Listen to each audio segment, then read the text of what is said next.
última pergunta foi formulada pela primeira vez, em tom de pilhéria, no dia 21 de maio de 2061, ocasião em que a humanidade dava seu primeiro passo no terreno da luz. Era a criação de um supercomputador chamado Multivac.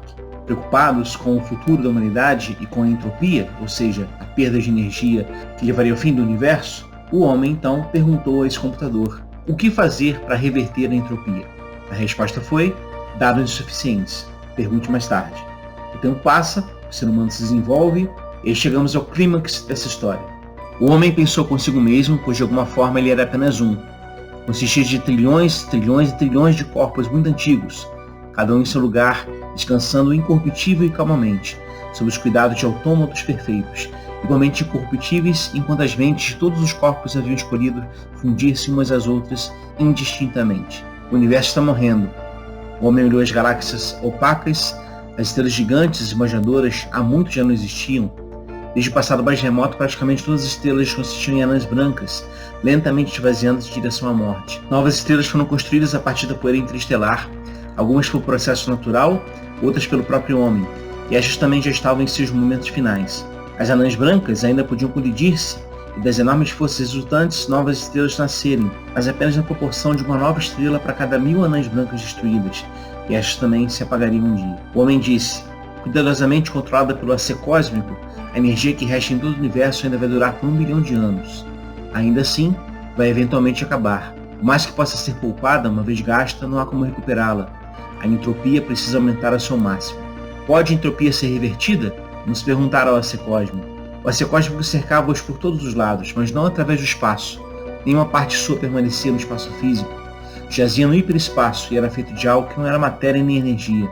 As definições sobre seu tamanho e natureza não faziam sentido em quaisquer termos compreensíveis pelo homem. AC cósmico, disse o homem, como é possível reverter a entropia? O AC cósmico disse: ainda não há dados suficientes para uma resposta significativa. O homem disse: colete dados adicionais. O AC cósmico disse: eu o farei. Tenho feito isso por 100 bilhões de anos. Meus predecessores e eu ouvimos essa pergunta muitas vezes, mas os dados que tenho permanecem insuficientes. Haverá um dia, disse o homem, em que os dados serão suficientes ou o problema é insolúvel em todas as circunstâncias concebíveis. O AC cósmico disse: nenhum problema é insolúvel em todas as circunstâncias concebíveis. Você vai continuar trabalhando nisso? Vou. O homem disse: nós iremos aguardar. As estrelas e as galáxias se apagaram e morreram. O espaço tornou-se negro após 10 trilhões de anos de atividade. Um a um, o homem fundiu-se ao AC, cada corpo físico perdendo sua identidade mental, acontecimento que era, de alguma forma, benéfico. A última mente humana parou antes da fusão, olhando para o espaço vazio, a não ser pelos restos de uma estrela negra e um punhado de matéria extremamente rarefeita, agitada aleatoriamente pelo calor que aos poucos se dissipava em direção ao zero absoluto. O homem disse: AC, este é o fim? Não há como reverter esse caos? Não pode ser feito? O AC disse: ainda não há dados suficientes para uma resposta significativa. A última mente humana uniu-se às outras e apenas a AC passou a existir, e ainda assim no hiperespaço. A matéria e a energia se acabaram e com elas o tempo e o espaço. A AC continuava a existir apenas em função da última pergunta, que nunca havia sido respondida, desde a época que um técnico de computação embriagado há 10 trilhões de anos a fizera para um computador que guardava menos semelhança com a AC do que o homem com o homem. Todas as outras questões haviam sido solucionadas, e até que a derradeira também o fosse, a AC não poderia descansar sua consciência. A coleta de dados havia chegado ao seu fim, não havia mais nada para aprender. No entanto, os dados obtidos ainda precisavam ser cruzados e correlacionados de todas as maneiras possíveis. Um intervalo imensurável foi gasto nesse empreendimento. Finalmente a AC descobriu como reverter a direção da entropia. Não havia homem algum para quem a AC pudesse dar a resposta final. Mas não importava. A resposta por definição também tomaria conta disso. Por outro incontável período, a AC pensou na melhor maneira de agir. Cuidadosamente a AC organizou o programa. A consciência de AC abarcou tudo que um dia foi o universo e tudo que agora era o caos. Passo a passo, isso precisava ser feito. E a AC disse: faça-se a luz. E fez-se a luz.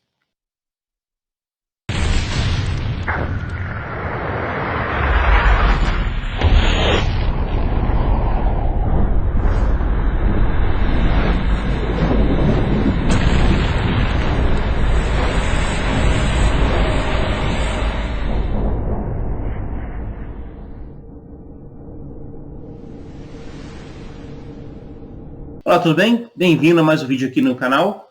O que você acabou de ouvir foi um conto de Isaac Asimov, escritor russo de ficção científica, conhecido mundialmente por sua obra e por sua imensa produção bibliográfica, tanto ficcional como não ficcional. Eu queria conversar com vocês hoje sobre esse autor e indicar para vocês 5 livros de Isaac Asimov que devem ser lidos.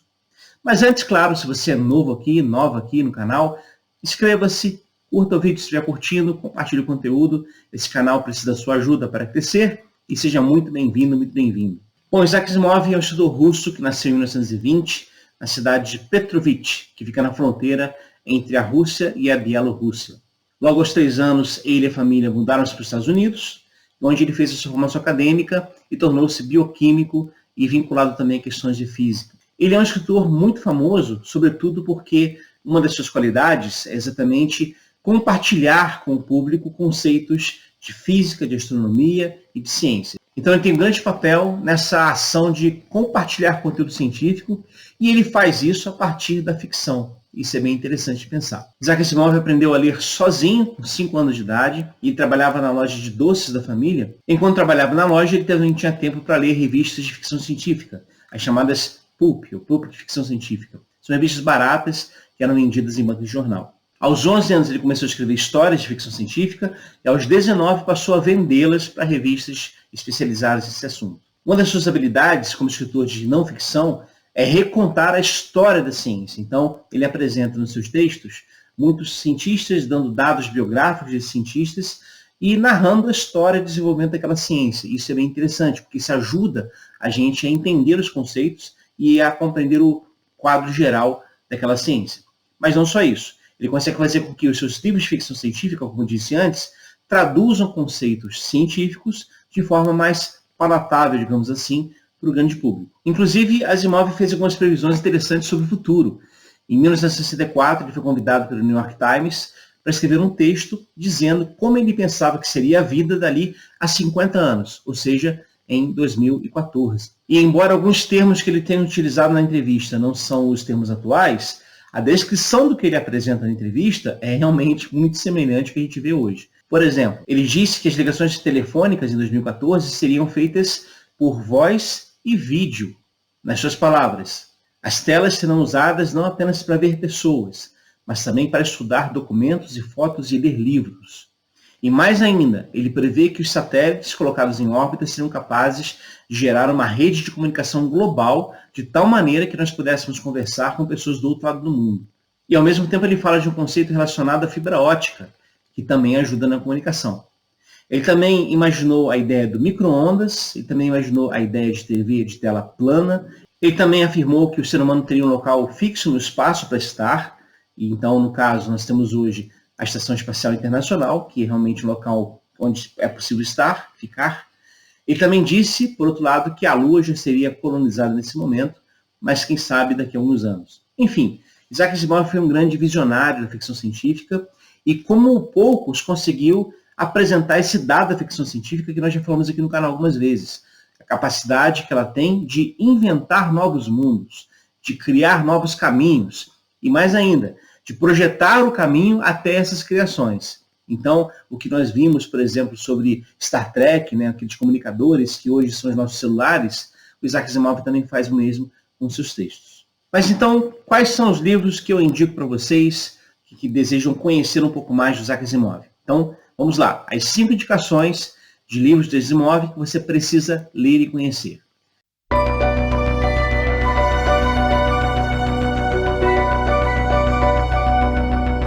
Em quinto lugar, eu indico este livro aqui, chamado 9 Amanhãs. Aqui já é uma edição um pouco antiga, você percebe que ela está um pouco desgastada com o tempo, mas as histórias são muito boas. É uma coletânea de contos, na verdade, de Asimov, e o conto que nós iniciamos esse vídeo, chamado A Última Pergunta, está aqui. Então é um livro bem interessante. Mas não só esse conto vale a pena. Temos aqui um outro conto chamado Todos os Problemas do Mundo, que é bem interessante, e também A Sensação de Poder, que são bem interessantes. Então, indico esse aqui em quinto lugar, 9 Amanhãs.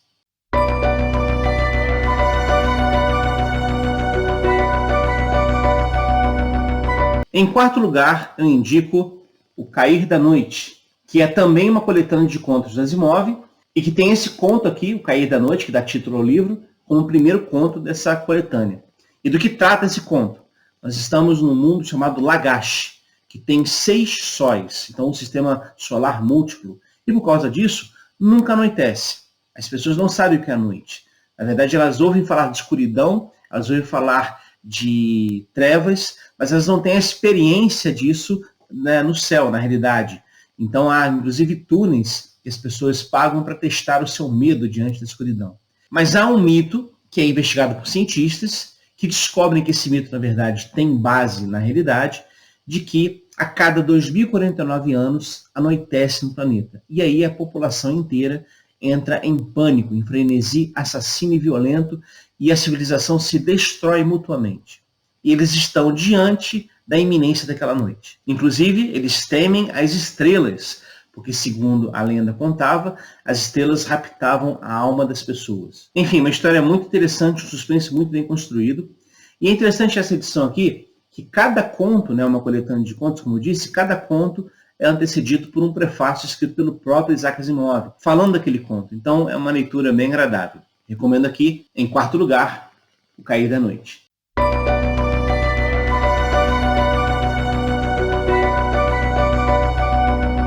Em terceiro lugar, eu ia colocar um livro conhecido do Asimov, que é Eu, Robô. Ele está aqui em cima, guardado. Mas eu tenho uma coletânea que envolve todas as histórias de robôs, que é chamada Nós, Robôs. Então eu escolhi esse aqui como terceiro livro. E é, como eu falei, um livro que reúne histórias de robôs. E aqui nesse livro há duas coisas interessantes. A primeira delas é que na própria introdução, o Asimov lembra que a palavra robótica, que ele cria num conto, era uma palavra que não existia. Essa palavra hoje é utilizada para, evidentemente, descrever todo esse universo de robôs. Então, é interessante perceber que surgiu de um conto do Asimov. E a segunda questão são as chamadas 3 leis da robótica, que são leis que governam os robôs, são colocadas, por assim dizer, na própria consciência dos robôs, na próprio âmago da sua construção, e leis que regem as formas de um robô agir. Quais são essas leis? Bom, a primeira lei diz: um robô não pode ferir um ser humano ou por inação permitir que o ser humano sofra algum mal.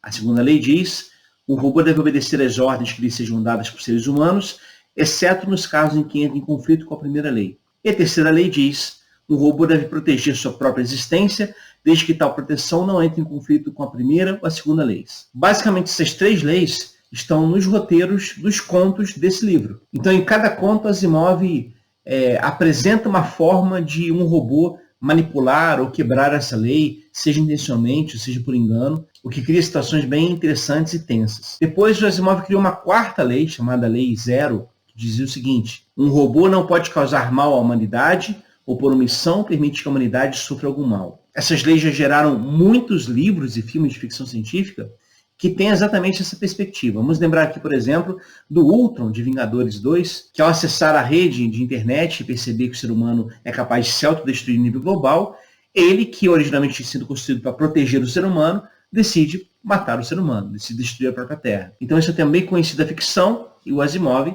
chegou primeiro. Então, em terceiro lugar, Nós, Robôs. Fica aqui a indicação para você.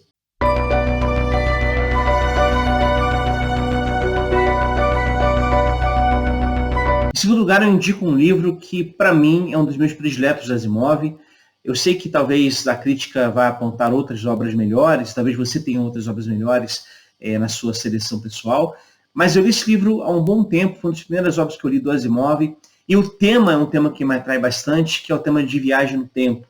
Então, eu estou aqui me referindo ao livro O Fim da Eternidade, do Isaac Asimov. Esse livro é fantástico. Ele apresenta uma narrativa na qual o ser humano conseguiu conquistar a eternidade. Então, há parte dos seres humanos que vivem fora do tempo. E controlando a eternidade, eles também conseguem modificar o tempo, fazendo aquelas pequenas mudanças na história que vão gerar consequências maiores depois. Então, por exemplo, eles descobrem que no século 32 vai ter uma guerra nuclear que destrui boa parte da população. O que eles fazem?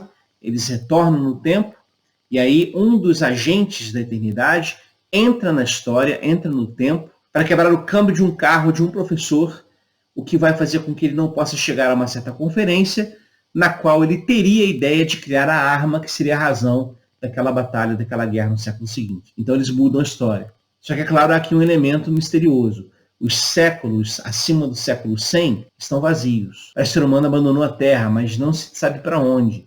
E aí a história gira também em torno disso. É um livraço. Eu recomendo muito. Então, em segundo lugar, O Fim da Eternidade, Isaac Asimov.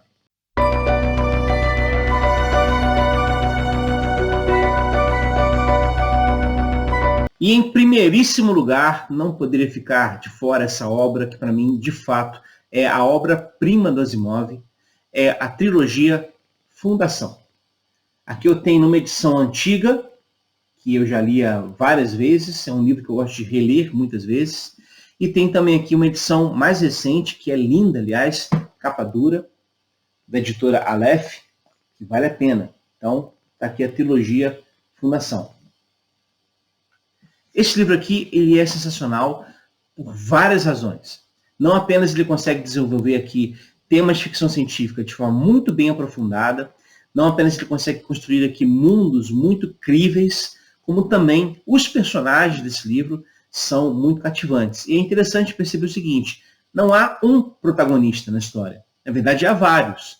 Quando você começa a se acostumar com o protagonista, ele acaba morrendo ou passando já o seu tempo, e nós estamos num outro momento da história, no qual acontecem outras ações e outros protagonistas surgem. Mas qual é a história aqui de Fundação? Nós estamos no momento em que a espécie humana já dominou todos os planetas, até além do sistema solar, mas, curiosamente, não sabem nem de onde vieram. As origens do ser humano são desconhecidas. Alguns afirmam que seria no terceiro planeta do sistema solar, outros afirmam que seria no terceiro planeta do sistema Artúrios, enfim.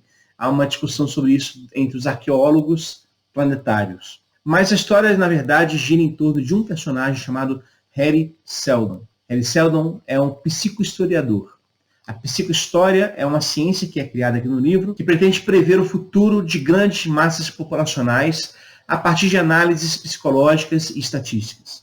Então, é uma ciência puramente matemática, também psicológica e filosófica, e o Hari Seldon é o principal mestre desta ciência. E ele prevê o seguinte, o Império Galáctico, esse império que durou já milhões de anos, esse império está prestes a ruir. E no seu lugar vai surgir um período de caos que vai durar 30 mil anos. E aí, para evitar isso, ele propõe a criação de duas fundações. Uma fundação no planeta Terminus, que ficava lá no extremo da galáxia, que era responsável por coletar informações do conhecimento humano e guardá-las numa espécie de enciclopédia.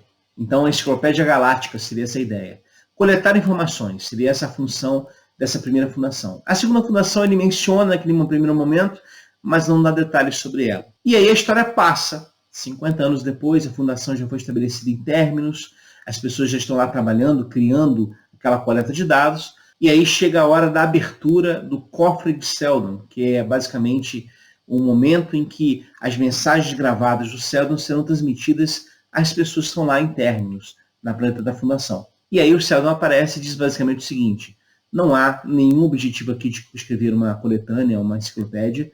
O objetivo aqui, na verdade, é criar uma outra estrutura capaz de impedir os 30 mil anos de barbárie e encurtá-los para 1000 anos. Então a ideia do livro é essa. Ao longo de 1000 anos, nós teremos um plano Seldon sendo colocado em prática a partir da psicohistória. Um plano que foi pensado, na verdade, projetado e previsto por Seldon lá atrás. 1000 anos de história, até que o segundo império maior, mais dinâmico e até socialmente mais justo surja no universo. Só que há um elemento importante que acontece no caminho, é o surgimento de um mutante chamado Mulo. E eu não vou dar aqui mais nenhum spoiler da história. Estou aqui contando apenas a narrativa, que você pode inclusive ler aqui na contracapa do livro. Mas vale muito a pena. Esse livro aqui é um dos melhores livros de ficção científica que eu já li na vida. Ele, ao lado de Duna, do Frank Herbert, que nós também teremos outro vídeo aqui no canal em breve, é uma obra sensacional, vale a pena ser conhecido por você. Então, se você não conhece nada do Asimov, você deseja comprar um livro dele, né, tem aqui 5 indicações, mas se você quiser conhecer a obra-prima dele, Fundação é o seu livro. Então, vá atrás dessa obra aqui, você vai gostar muito. Então, pessoal, 5 livros do Isaac Asimov que você deve conhecer, escolha um deles, vá à livraria, busque o livro na internet, você vai realmente gostar de conhecer esse autor. Ele é muito bom. E claro, não é o único autor de ficção científica que eu gosto de muitos livros. E se você achar interessante a gente criar aqui no canal uma lista dos melhores livros de ficção científica ou de outro gênero literário, por favor, fique à vontade, comente aqui no canal, faça a sua sugestão. E também apresente a sua lista. Eu sou muito curioso para saber o que você gostaria de indicar dos livros do Asimov e também, claro, de outros autores de ficção científica que você gosta. Então, por favor, o espaço é seu, faça essa lista, eu quero muito conhecer. Então é isso, pessoal. Obrigado mais uma vez pela presença de vocês. Se você gostou do vídeo, curta, compartilhe o conteúdo, ajude o canal a crescer e a gente se vê no próximo encontro. Quero lembrá-los mais uma vez que no dia 30 de abril, último domingo desse mês, nós teremos aqui mais uma live falando sobre Crônicas de Nárnia, abordando o livro O Cavalo e Seu Menino. Será às 9 da noite. Então, programe-se para participar e até lá a gente se vê em outro vídeo. Um abraço e até!